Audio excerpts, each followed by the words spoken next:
The Sales Proformance Show, your source of inspiration in the world of sales and business development. Here we blend cutting-edge sales strategies with personal development. You'll hear from the experts to help unlock your true potential. And now, here's your host, David Sliman.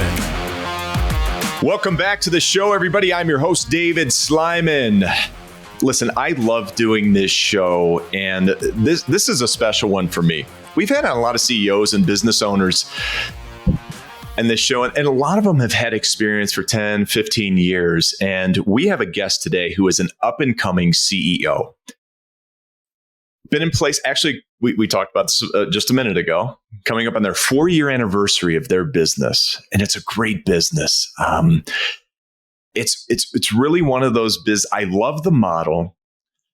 I love what the company has accomplished. We have the CEO or the CAO with us today, which we'll talk about here in a minute. And it's a really interesting time for our guests' life cycle in the business. Not quite an infant, not quite grown up, but right in the middle there, has learned a lot in the business world, and has found herself as a CEO or CAO, as we'll call it here. And I am excited for her to share her story on how she got to this point and what's going on now and what's for the future. So, Megan Kennedy, welcome to the Sales Proformance podcast show. Thank you so much for having me. Absolutely. Absolutely. So, all right. So to give our listeners a little bit of background about yourself, we're going to talk about your company and give them all an idea of what you do as a company. But give us a little background about yourself and how you got to this point today. So my background is actually in outdoor guiding. Good Trip is an outdoor guiding company. And before I ever worked on the business side of the guiding world, I was a guide myself, and I still continue to guide in the parks as well. That's my passion. I love taking people into the outdoors.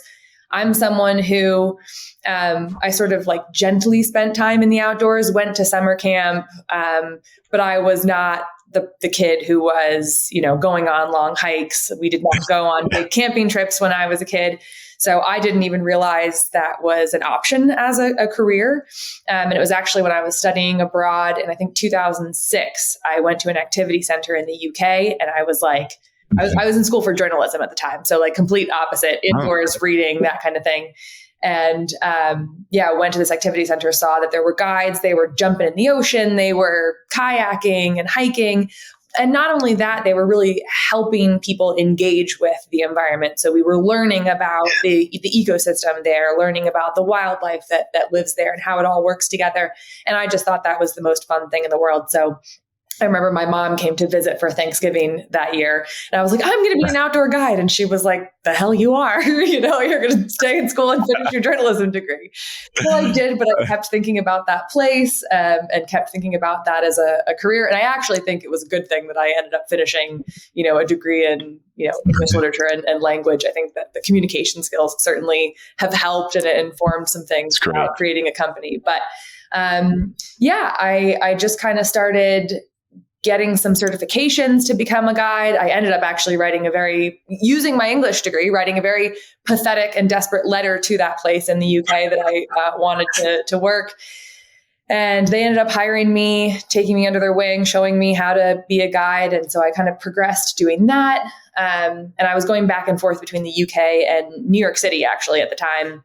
And funny enough, I found a guiding company in New York that offered tours from the city. So we would meet folks in Manhattan on like 76th and Broadway. And then we would go out into these amazing state parks of New York. So to Harriman State Park, and even up to the Adirondacks. And we would do like intro to backpacking and just like day hikes and things. So it was really about like building community, but again, like teaching people those skills of how to be in the outdoors. So my background is really kind of in that guiding world, which I still really love. The story sort of continues as I went to the UK, went to Scotland for grad school in outdoor education. I was working for that company, Discover Outdoors. You sort of know the story of they hired me back to work for this new company they had been acquired by. I was going to be regional manager of the Northern Rockies. So I came out to Bozeman, where I am today, and I was going to help them kind of set up the guiding portion of another company that they were working with that this Discover Outdoors had been acquired by. They were booking all of the trips. They were like booking the hotels, they were booking the guides. And then this other company had wanted to have that in-house, have the guiding version of that company in-house. And then you found yourself thrown into this, right? Yeah. I mean, long story short, the company that had acquired the company I was working for was not necessarily doing things so above board. So it was pretty quickly. I got out here, and my first day of work, I called the founder of Discover Outdoors, who I had worked with for years, and was like, what's going on here? This doesn't feel right. Right. Over the course of the next year, we kind of things come out. We were fighting to get the company back. It changed hands a few times in attempts to save it. But April 1st of 2020, with COVID in conjunction with everything else that had happened, the new owner of Discover Outdoors finally pulled the plug and was like, nope, we're not doing this again. Right. We've lost too much money. It's not happening. So 20 days later, my former business partner and I started Good Trip. So again, we're coming up on our fourth birthday on April 20th of this year. So very exciting. And we Congratulations. Thank you. It's been an exciting ride. But yeah, I think we really saw that we were the ones that had created the relationships on the ground with the suppliers, with the national parks. We were the guides. We didn't need to pay a middleman to do those things. We're the ones that are on the ground. And that's really what we've built our business on. Is a lot of people are selling travel in places where they don't live. And there are reasons why that might make sense for some places.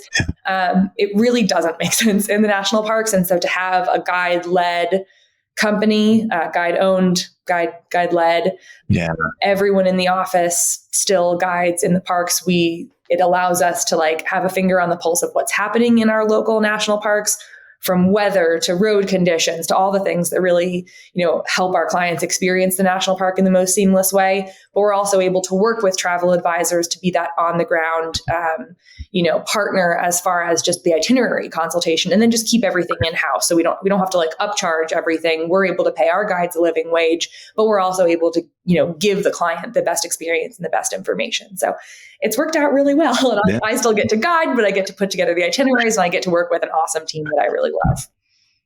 Yeah. And essentially, you've explained it here, but you'll do private tours, you'll do group tours. You got contacts within most of the national parks throughout the country. Is it more regional? So we're in about 30 of the U.S. national parks. There are 63 national parks now. 2020, not only did 2020 get Good Trip, they also got a new national park in the New River Gorge. So we're at 63 now. There are some that we're probably never going to directly work in. But a lot of our guide team has experience. We have some guides that have been to every single U.S. national park. Some have worked in some of the parks where we don't necessarily have a team on the ground. So for those, we kind of more provide that travel agent support. Places like Hawaii, I would really rather work with local guides there than opposed to build my own team. But yeah, we're in about 30, and that's East Coast, out to the West, Southwest, up in Alaska as well. So we're kind of all over. There's some parks that what is it? The Gateway Arch National Park. I don't know how much guiding you really need to do there. Right. So who knows if we'll ever be there. But we're in a lot of the big ones: Yosemite, Yellowstone, Grand Canyon. Love it. All right. So now we're talking about somebody who was joining a company, doing the operations. Next thing you know, the company decides they're going to go by the wayside or do whatever they do. And you see this opportunity. You've got people who were already set up. You see this opportunity to start really jump in. And you weren't planning on being the CEO of the company. And talk to me about when you first started, because you do have some partners, right? I mentioned a partner, and I think you have partners in your company now, but you jump right in and you're like, what the heck? Yeah. Yeah. It was definitely not something I was planning. It was funny. It was something I had thrown around for a long time that I actually would have loved to open up an activity center like the one I worked at in Wales, in the US. I think that's something that we don't really have here. That is something that they have a lot of in the UK. I love the idea of kind of like an adult summer camp where people are coming to a destination and doing these activities, but not really like a resort. Again, something that's like really kind of part of the ecosystem and has more of that educational adventure, travel focus. So I'd thrown that around for a long time and had thought about what I wanted and like what that would look like with ownership. I always knew I didn't want to do anything like this alone. I know how much work it is. My mom's an entrepreneur as well, and I've seen how difficult that can be.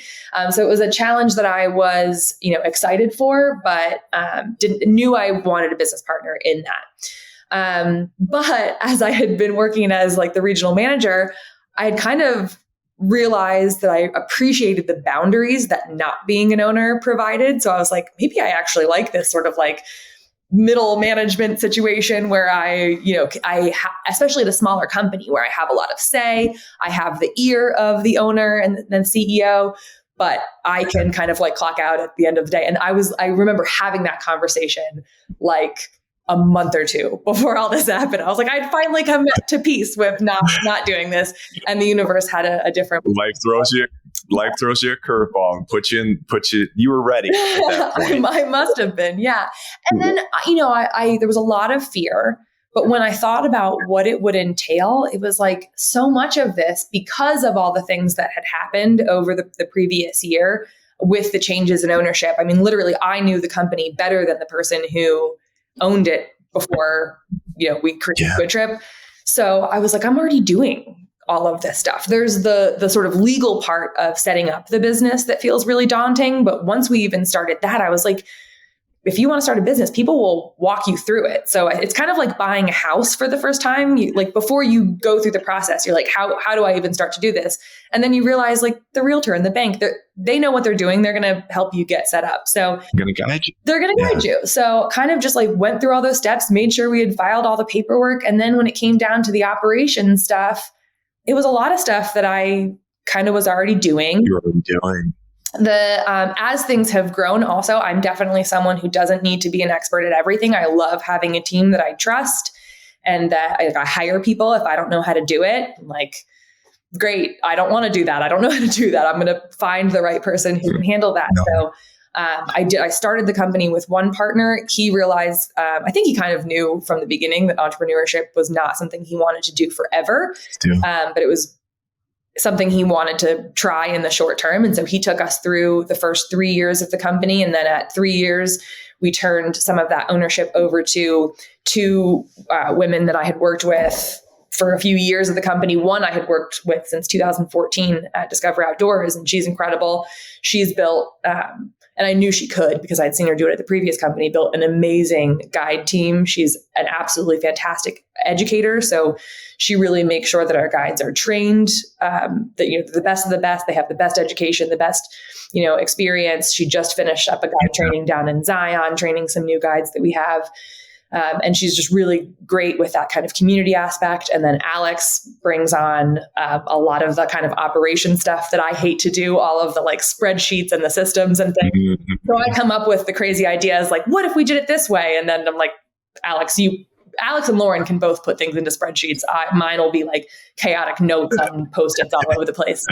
We're a beautiful little tripod now of that's the way you got to do it. You got to surround yourself with people. If you're all at the same strengths, I feel like you're going to be more, I guess you'll butt heads a little bit more when it comes to that. When you identify that there's things that you do well that other people don't do well, that's a great sauce in surrounding yourself with partners, because sometimes partners can be, I'll be honest, sometimes partners can be challenging. Yeah. It is what it is. Mm-hmm. But if you really align yourself with some great people who have different skill sets than you, then it really encompasses. So going back to that first year, what were some of the biggest challenges that came up that going into this you really didn't think about, and how did you handle them? So, there were some things with like finances, managing finances, budgeting, that was not really something that I had worked on in the business. The first year we were doing everything ourselves, which I'm sure is pretty true of most small business owners, and certainly of ones that didn't really have much of a plan. It was 20 days in between when we got the other company closed and we started a new one. So Tyler and I, and then my partner, Colin, we guided all of the trips. I was in touch with all of the travel agents.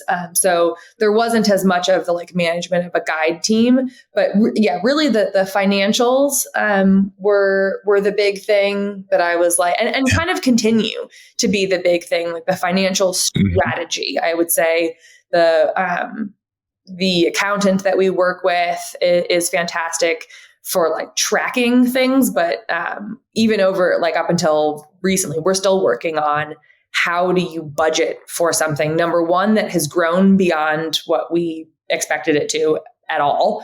Now we have so many more people relying on us. We've got an office team of 12 and then a guide team of 50 to 70, depending on the year. So that's an enormous responsibility, the responsibility of, and I truly care about everyone that works for us. So it's not we didn't make it this year.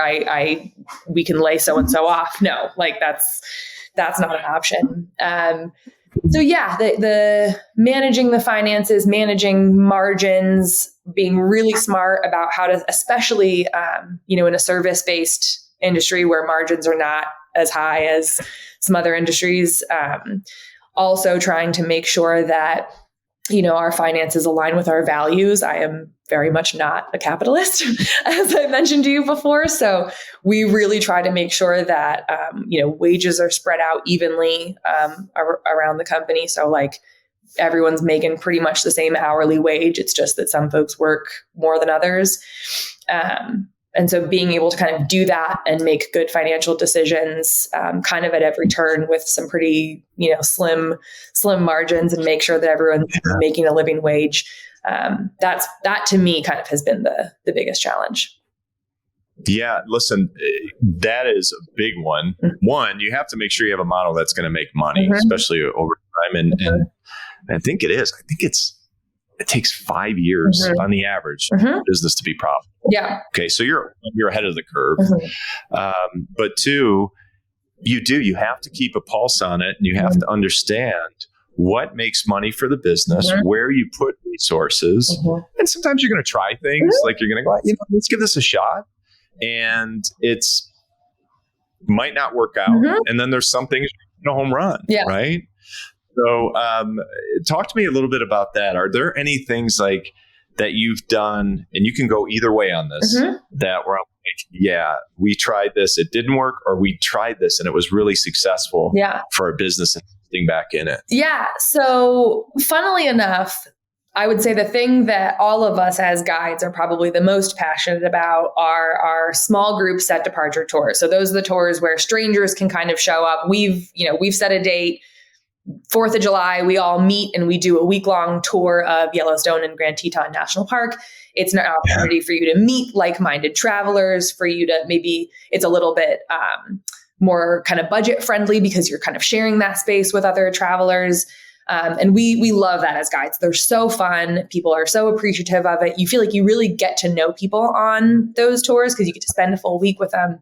Versus kind of the travel agent partner trips that are more private, even our private day tours and things like that, where you might only get to know someone for a day or two. Maybe they're doing a bunch of different activities. The problem is the travel agent trips, the day tours, those have absolutely taken off. Those are far more profitable. They are, because travel agents, which who knew people were still using travel agents to this extent, but they are, and they are fantastic partners to us, and they talk to each other. I mean, the word of mouth business that we have gotten has just been astronomical. I mean, literally every time I work with a new travel agent from a new agency and they have a good experience, they're like, this was so incredible. I'm going to tell everyone. I want you to do a webinar for my new travel agency. And then all of a sudden 50 new travel agents are reaching out to us. I mean, it's out of control how that happened. Meanwhile, the stuff that we like really, really, really love to do, those small group trips, are just not taking off the way we want to. If they were to sell out, they could actually probably have a higher profit margin than the travel agent trips, because the travel agent trips also they're more custom, they tend to be more luxury. They definitely take more time to build. But yeah, so that kind of difference of like, we're still doing what we love by providing those group tours, but like the strongest passion would be those small group tours, and they just haven't worked out for us yet in the way that we want. They're growing every year. They're growing a lot more slowly. The good news is, like, when people come on them, we've got some clients who have been on 4 or 5 trips with us. So in 4 years, they've come back to multiple trips. And that's amazing. There's probably 5 or 6 people that now they've done that and they're coming back and they're telling their friends. But that's been a hard one. And that's like, I have gotten some advice from some mentors who are like, maybe just pull the plug on that. It's not working. And I had to say, like, I really do believe in it. I know that it's going to happen. It's just going to be slower than the travel agent stuff. So I don't know if I'm being stubborn or if it's going to pay off. But we've had to change like what we're offering, how many trips we're offering, how we're marketing them to kind of make that work a little bit better. One thing that's really worked that we pivoted on, that I certainly don't think we're alone in this, is working with influencers. Obviously, when folks are connecting with a personality, on Instagram or TikTok, and that person is working with us to put together a trip, folks want to sign up because they want to travel with that person. And one thing I've seen is folks are even willing to pay more money, to do the exact same itinerary, but with an influencer that they've connected with. So that also tells me that maybe that's something we need to be better at, is showing our personality more online. People want to travel with us in that way, because obviously it's happening with the travel agents, and it's happening with the influencers. So I think it's great what you just said here. You've got a real finger on the pulse. Mm-hmm. Okay. You have something in your gut that you feel like, you know what, I know it can work. Mm-hmm. It's not killing you right now, right? It's not like it's like an anger, right? The one thing you said that is really important that I wanted listeners to pay attention to here is that you're making adjustments, right? If you just keep going down the same lane and you're expecting it to just change, one, you're giving yourself expectations that over time, and you're managing the idea that you're getting repeat business, which is great. And then 2, you're making adjustments as you go so that it still is more advantageous versus than it was before. And I think that's a really big point in listening to that and what you're saying. And business owners need to make sure, whether you're a CEO or entrepreneur, whatever it is, small business, large business, that is a big key. Yeah. Watch it. And if you watch it, it will grow. And if it's not growing, then you got to make adjustments. If you make the adjustments, it's not growing, well, then you probably got to think about it again. Right. Yeah. For sure. Yeah. You talked a little bit about influencers, and how do you see technology shape in the future of, your role in your company? You're smiling on that one, because I'm sure that it's moving along. It's definitely something I've thought of, because I've heard some people say like, well, AI can't be guides. I'm like, oh, just you watch. I saw somebody yesterday who was at a robot cafe. You put them on, like, there's robots that can go on tracks and can take you up a trail or something. I think, robots are going to be able to do anything. So who knows as far as that, if a robot's going to steal my job. I do think, I think there has been a shift. I think people, especially my age and younger, are looking for, maybe of any age, are looking for more authentic experiences, kind of in almost rejection of how technological some things have got. I do think people want that kind of like person-to-person experience. I mean, I know that I've seen so many articles about like epidemics of loneliness. So I know we hear all the time, people are looking for community, people are looking for person-to-person connection, and that's something that we can provide in the outdoors. So in some ways, the technology is sort of helping us in that people are looking for an alternative to technology or an escape from technology, like the fact that the national parks don't all have cell signal. And we hear that feedback all the time. Like, it's stressful to be without your phone, but like how amazing it is to have a few days without that time. Yes. So in that direction, it's sort of the anti-technology. On the other hand, using things like ChatGPT to help write, marketing. And we definitely have taken advantage of that to save ourselves time with, email marketing and things like that. And then definitely with socials. I mean, that is absolutely something we're trying to, use to our advantage a lot. I also love the fact that we call ourselves an inclusive company. And for me, that also means financial inclusion. So again, we offer tours at lots of different price points. It could be around $1,200. In fact, I think there's even some that are like high 900s for like a week-long trip, up to I'm selling itineraries that are $90,000 for a week-long trip, and 5-star hotels with VVVIP experiences. But we also offer, small group day tours. And then again, with technology, we're able to offer on TikTok just free travel advice for people about you want to go to the national parks and you can't, afford to book a group trip. Here's 5 tips on how to best experience Yellowstone. So definitely being able to reach a different audience and provide those free tips that again can still turn into maybe some portion of that audience ends up booking it on our tours, but we still feel like we're providing value through that, social interaction for folks who maybe can't afford that yet.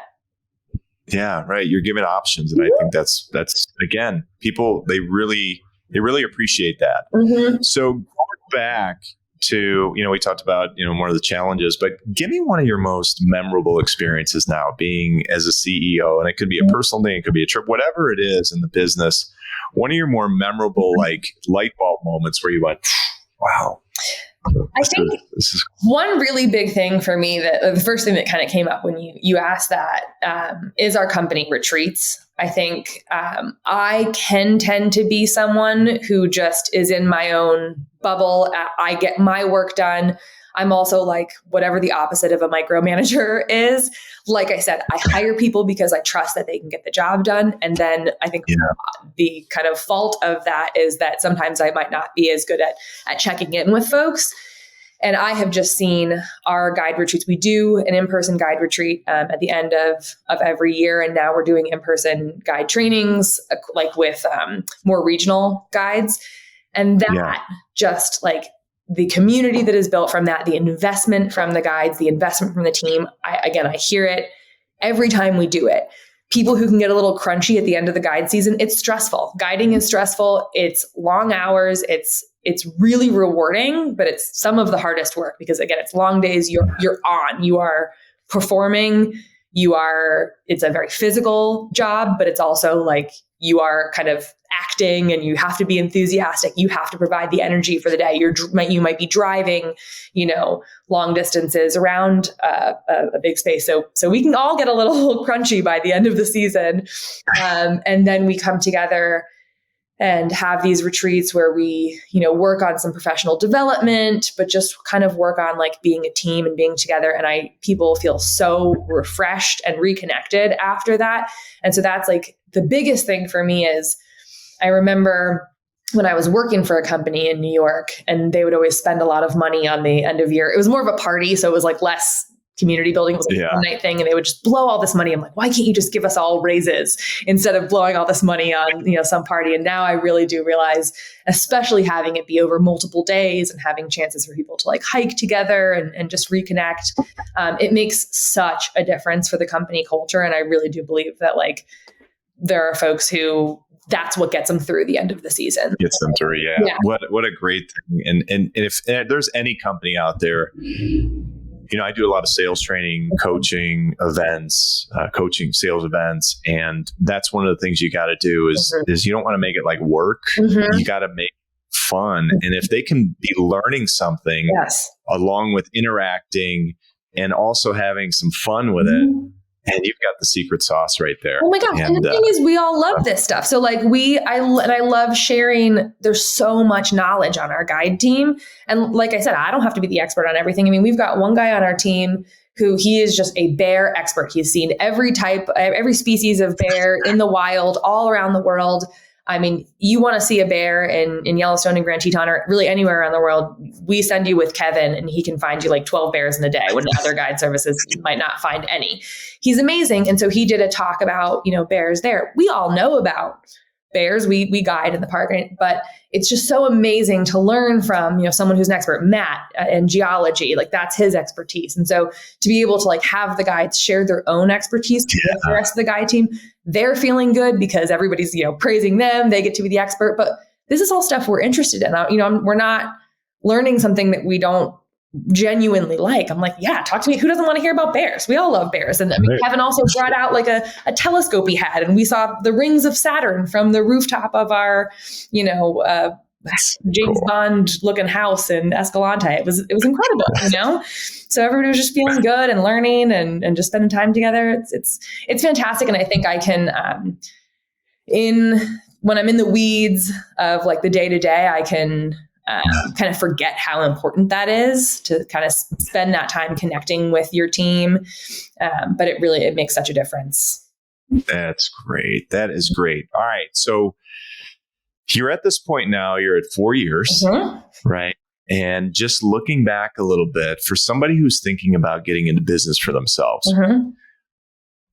what are some words of advice that you would give them going into this, who are looking to start? And it could be a travel business, could be any business, but any business. What kind of words of advice would you give them? So the biggest thing to me, and I feel like I'm a little lucky because I'm like this naturally, is I don't tend to overthink things. And I've heard this from like tech startup businesses, like just get something out there and you can perfect it later. And that's not to say like, don't put out a really good product. Like I'm not saying like put out crap and people will buy it, but I have seen people overthink their product and just take years and years and years. Like, is this the right product? Is this exactly what I want to offer? I'm like, put something good out and then continue to refine it, get feedback. I am an editor for sure. I'm not someone like I would rather take someone else's, written work and edit it as opposed to come up with my own. So I love getting feedback from people, but I don't want to be held back by, not that I'm not a perfectionist in some ways, but get something out and we can work on perfecting it, because, if you can be the first person to put out a particular product, people are going to associate that product with you. So I do think people can kind of waste their time overthinking and trying to get it perfect. It's never going to be perfect, but it can always be improved, So there you go. That is such great advice. What a great answer. It is so true. Overthinking things. Oh, this has to be perfect. Oh, that has to be. What about this? What if this happens? Which sometimes that doesn't even happen anyway. Yeah. Something else happens that you couldn't have predicted. And so you spent all this time imaginary solving some other problem, and it's actually this one you got to solve. And you just couldn't have known that if you didn't just kind of do it, Yeah, I got to tell you, it's great advice. You just got to get started. Just get started. You'll figure out things along the way as you go on. And that's part of being an entrepreneur. That's part of running a business. That's part of being a leader, is things aren't going to be perfect all the time. And you're going to have to adjust as you go. You're adjusting today. I mean, totally. You're going to continue to do that. I think it's just that you get better at it. How hard is it? How hard is it to be an entrepreneur? I mean, I say this, and I said it on a podcast, I think it was yesterday. Everybody glamorizes the idea of being an entrepreneur, and you get social media stuff, guys riding in their cars, flipping their money, yelling at people and telling them they need to get off their asses and all this stuff. But more importantly, I know it's hard. I've lived that life. But can you give some insight? I know it's rewarding too, but give me your feedback on both of those sides. Yeah, I mean, it's hard. You're not wrong. It's hard. And I think it probably depends on the business. It depends on the type of person you are, whether it's harder or easier. It's probably easier if I didn't personally care so much about all of my employees, if I could be a little bit more, a capitalist about it. But it's definitely, it's hard. It's long hours. It's blood, sweat, and tears in your business. If you love your business, and if you genuinely, like I said, not only do I genuinely care about my staff, but I genuinely care about whether people are having a good time in the national parks on our trips. I mean, I will, if something goes wrong on a trip, I mean, I'm sobbing. I am in tears. I am like this. Like I said, I can be a bit of a perfectionist, but it's because I know these experiences are so important to people. I mean, these are people's vacations. as Americans, we don't get a ton of vacation time. You put your trust in me. This is time that you can connect with your family. This is time that you can connect with natural spaces. So it means a lot to me. Not that things go wrong often, thank goodness, on our trips. We've got a really great team making sure about that. But it's a lot of stress. It's a lot of pressure. It is a lot of reward. I mean, I'm so proud of my team, and I'm so proud of, what we offer. I really do think that what we offer is the best of the best. And that's amazing to be able to say. Again, we were just accepted into Virtuoso, which is the best of the best of, as we were accepted as an on-site or a destination management company, and, as an in-house tour operator. And that just shows how good our product is and how hard we've worked in such a short amount of time. I mean, we were accepted basically the day we could have been accepted, as far as like our age and our income and things like that. And the fact that they had heard of us before that, like, there's so much to be proud of. But yeah, there's definitely been a lot of tears. I will also say, though, that I love my business partners, because we are definitely trying to create an environment where it's okay to share that. Like, it's okay to share when we're struggling. It's okay to share that if we're not having a great time, but we also try to make sure to share thanks for each other and the support that we're given. Like, 2 of us have had family emergencies in the last couple of weeks, and being able to like rely on a team and be honest with our team about the fact that we're struggling a little bit and we need a little bit of extra space and grace. And the team will pick that up. I mean, that's the biggest reward. And,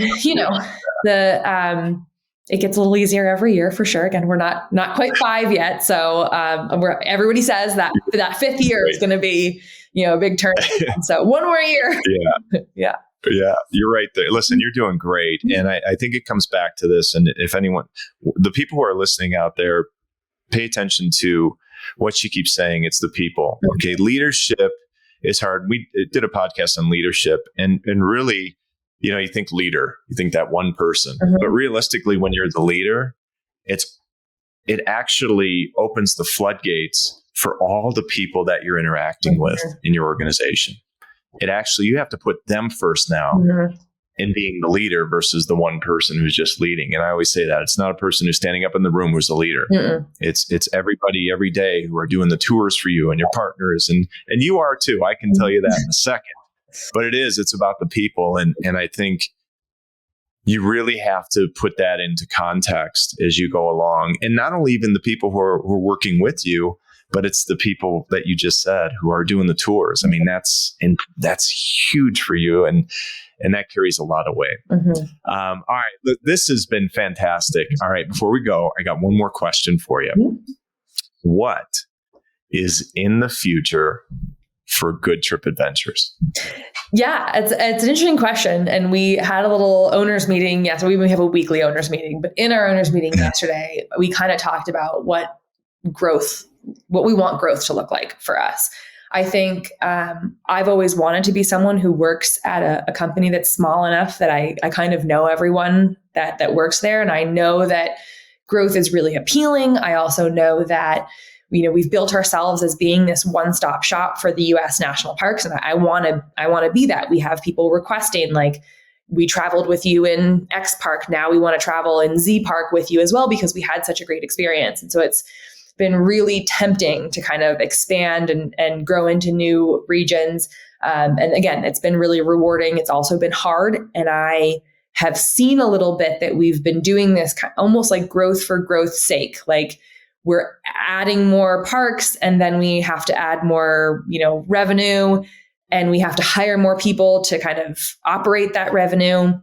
And now, as we're coming into our 4th year, I kind of mentioned to the other owners that I would really like to pause a little bit on growth and just spend a year trying to stay the same size, but tightening things up a little bit. We've spent this past maybe 6 months really implementing some new systems, a new booking system, a new CRM, all these kind of, so talking about tech, again, things I failed to mention, all this new tech that we're putting in behind the scenes that's hopefully going to make our job a little easier. We're working with this amazing again, financial strategist that kind of put it this way. She was like, let the computers do the computering and the humans do the humaning. So much stuff that we were spinning our wheels on and spending human time to do that computers can do, so making a lot of those shifts. So can we kind of spend the next year staying the same size, staying in the same parks, maybe keeping the same size team, maybe 1 or 2 strategic hires to, again, help with some of that time, but just kind of take a year and try to like breathe a little bit so we can expand if we do decide to expand in the future with a little bit more intentionality. So what that is probably going to look like is, 2025 will probably look a lot like 2024 as in terms of like what parks we're offering, what types of tours we're offering. There's just been so much growth in the past 4 years. Yeah. Like I said, adding new parks, adding new, we added a lot of bike tours in a lot of parks where we had only offered hiking and interpretive tours. So a little bit more like a strategic pause in growth would be the big thing. Yeah. So essentially what you're saying is you just want to become more efficient because what you're going to do is put those efficiencies in place and then set up your company for scalability. Exactly. And I think it's a great perspective, especially if you've been, running and running for 4 years. Yeah. It's a good perspective. And, I'm real excited for you and your company and everybody involved in it. For you. We're going to check back in with you down the road and see how things are going. For sure. Yeah. When we're a teenage company as opposed to a toddler. We're teenagers. For sure. Yeah. And where can people find you? Where can they find you? Yeah. So goodtripadventures.com is that's where you can find all the information about our tour offerings, what we do, where we do it. That's another big thing that's coming up is a lot of things are going to be announced around our 4th birthday. We've got some contests. We have a new website, a new look that's coming out April 20th. All of this is coming out then. On Instagram, Good Trip Adventures. On TikTok, Good Trip Adventures. We're on YouTube, Facebook, kind of anywhere you can find people, Good Trip Adventures. Yeah. Love it. Megan Kennedy, thank you for being on the show. You did a great job. Thank you so much. It was very insightful. And check us out at salesproformance.com. Like the show, go to YouTube, go to the podcast shows, go to Spotify, check us out, share it. We appreciate all your support out there. And we will see you next time. Thanks again. Thank you.